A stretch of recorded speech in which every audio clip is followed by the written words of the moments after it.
E hoje eu tenho a presença e a honra de estar entrevistando a minha avó, a Dona Maria, muito conhecida.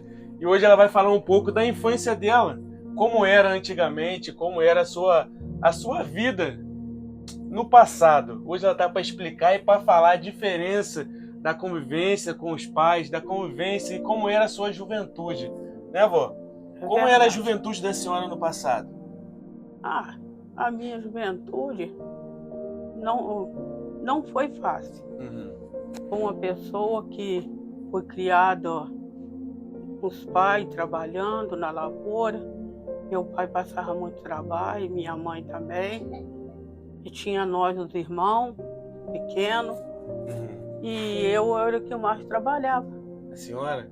Trabalhava, era na roça, era molhando planta no braço, que não tinha na época, não tinha motor. Uhum. Agora, hoje tem isso tudo, antigamente não tinha nada. E então a gente plantava as lavouras, as estacas que cortava não era essas estacas mais finas que corta aí agora, era esses bambu bruto aí. E muito ajudei a rachar o bambu para ajudar a estacar o tomate carregando as estacas nas costas. Resumindo, então, a senhora não teve infância de essas coisas de brincadeira, tempo de para poder brincar, tempo para poder assim. Na época você nem tinha telefone, né? Não tinha nada dessas coisas, não existia telefone, não existia ônibus lá onde a gente morava, não existia. Tinha que andar a distância longe a pé para poder apanhar o ônibus no Cananéia, para poder ir consultar em Vassoura. Então vocês moravam pro lado de Maçambará? Não, nós morávamos no Paraíso, Ah, na fazenda do Paraíso. Paraíso. Entendi. Para cima um pouco da fazenda do Paraíso. Ah, entendi. É. E a senhora olhando hoje para a juventude de hoje, o que a senhora acha de diferente hoje na juventude? A senhora acha que eles têm é, muito poder de escolha, eles são muito mimados? O que a senhora acha? Hoje eles têm mais o poder, porque eles têm um estudo com facilidade, porque na nossa época nós não tínhamos estudo, onde nós estudávamos não tinha colégio, Não tinha colégio? não tinha. Quando eu fui entrar na escola, eu já estava com 12 anos de idade. Aí estudei muito pouco, só estudei até na segunda série Até a só, segunda série. porque não tinha estudo. Agora hoje tem tudo, tem estudo, tem a bolsa para poder exercer uma faculdade. Antigamente não tinha nada disso, então hoje está existindo mais facilidade para o jovem poder se prolongar a vida, né? Trabalhar, pegar um curso bom de médico e tudo, mas naquela época não tinha nada dessa facilidade. Né? Não tinha, agora tem, né?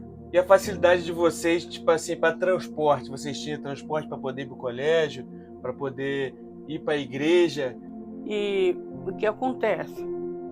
Quando abriu o colégio no Capiangola, a distância que nós morava não tinha condição de nós estudar, porque era muito longe e o meu pai não deixava nós sair sozinhos, não deixava nós ir sozinhos estudar no colégio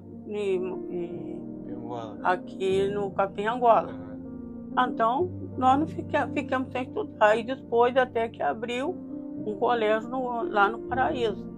Aí eu comecei a estudar. Depois fizeram uma escola nova ali, onde morou o Sr. Inácio. Aí eu vim estudar ali. Mas logo assim que nós íamos estudar ali, foi a época que foi vendido lá, nós tivemos que sair e vir embora para cá. Entendi. E qual era o meio de transporte que vocês iam para o colégio? Nenhum. Nenhum? O meio de transporte era nas pernas. Vocês iam andando?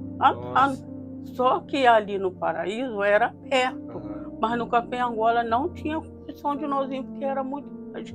Agora ali no Paraíso já era perto, não precisava transporte. Mas para mais longe não tinha transporte nenhum. Tudo tinha que ser longe. Entendi. E na época que o meu pai parou de plantar lavoura, que ele entrou a trabalhar no estado, ele saía de lá onde nós morávamos a pé para vir apanhar o caminhão aqui no Catumbi para trabalhar nessas estradas aí. Caraca. Depois ele comprou uma bicicleta, mas no tempo da lama ele não tinha, porque a estrada Era ruim, como né? você também. Ainda era pior do que agora, porque a lama era muito. Então não tinha transporte nenhum. Ele vinha a pé. Era um lamaceiro medonho, ele saía de casa 4 horas da manhã para apanhar o caminhão aqui no Catumbi, 7 horas. É uma história muito interessante, porque poucas pessoas sabem, né? Desse processo que vocês passaram de antigamente, né? E graças a Deus, a senhora tem essa história linda, essa história que a senhora carrega até hoje e contou essa história pra gente e tá aí contando para as pessoas. E um processo também que a senhora passou, que eu queria que eles soubessem e que também a senhora poderia dar um conselho para eles, foi o processo que a senhora passou de ansiedade. Como que foi esse processo que a senhora passou? O processo de ansiedade eu já tinha já há bastante tempo. Com uns 30 e poucos anos de idade, eu tive a depressão. Só que eu não tratei assim que eu estou tratando com um psiquiatra e com a doutora que acertou com o meu tratamento. Eu melhorei, passei uns tempos. Mas agora, devido a uns tempos agora para cá, foi que tornou repetir e com isso já vai fazer 2 anos. Foi repetido, forte, que até hoje eu continuo fazendo tratamento e é uma coisa que depende de muito ajuda da família para a pessoa poder equilibrar. A depressão é doença sim, só que tem que ter o tratamento e depende do carinho das pessoas, porque se a pessoa ficar julgada para lá, não tiver carinho, não tiver ajuda, as pessoas não equilibram, porque é uma coisa que depende de ajuda. Uma coisa que quando a senhora passou nesse processo, que foi mais difícil para a senhora, que hoje a senhora vê que a senhora está liberta e que a senhora poderia passar para as pessoas que às vezes tá vendo esse vídeo, que às vezes tem uma pessoa na família ou tem alguma crise de ansiedade, que ela possa ouvir e possa tentar mudar o jeito dela, o que a senhora falaria para eles? Eu falaria que procure um médico, que às vezes tem pessoa que pensa que não é nada, mas é, porque aí eu já tinha ansiedade, não sabia o que era, eu levantava de manhã todo dia com um mal-estar medonho e não sabia o que era, e o mal-estar que eu estava sentindo já era devido à ansiedade.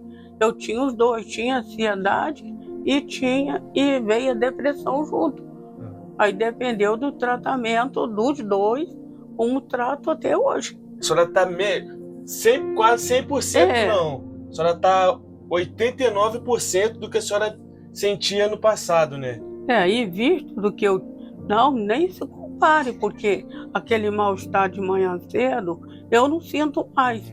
Era uma coisa que eu sentia de manhã, eu só ia melhorar quando dava para da tarde. De tarde eu estava melhor, quando era de manhã, eu levantava, já estava outra vez com aquele mal-estar, sem saber de onde que estava saindo. E como que era o pensamento da senhora, que a senhora pensava, que a senhora queria fazer quando a senhora estava nesse período aí, sentindo essas coisas? O que passava na cabeça da senhora? O que sempre passou na minha cabeça é eu estar pedindo a Deus, para Deus me ajudar, para mim poder ficar liberta, né? De ruim. Que teve uma vez que a senhora ficou assim com vontade de querer sair de rua, de correr. O que mais parecia assim que vinha na mente da senhora, além disso? Um sistema de nervo, que a minha vontade era sair correndo. Porque o mundo tinha às vezes que eu saía correndo dentro de casa. Às vezes eu ficava vigiando as meninas para mim poder sair correndo. Então, já era devido a isso. E a doutora falou que aí se provocou um miato de síndrome do pânico. Síndrome do pânico. Que é perigoso, que não pode deixar a pessoa sozinha e nem deixar com nada de perigo na mão. Entendi. O perigo que é, né? Às vezes a pessoa passa, fica com vontade de ficar só escuro, fica sentindo algumas coisas e não procura médico. É importante você procurar uma ajuda profissional, uma ajuda do médico, porque ela procurou, hoje ela se sente muito melhor do que ela sentia antes. E se você sente alguma coisa, se você tem algum parente, algum familiar que tem alguns sintomas parecidos, procure um médico, procure alguma pessoa renomada que saiba, que possa poder ajudar. Vó, muito obrigado pela senhora compartilhar a história da senhora, compartilhar esse período de problema que a senhora passou e que a senhora suportou, graças a Deus. E eu sou grato pela oportunidade, tá? Muito obrigado, tá? Isso.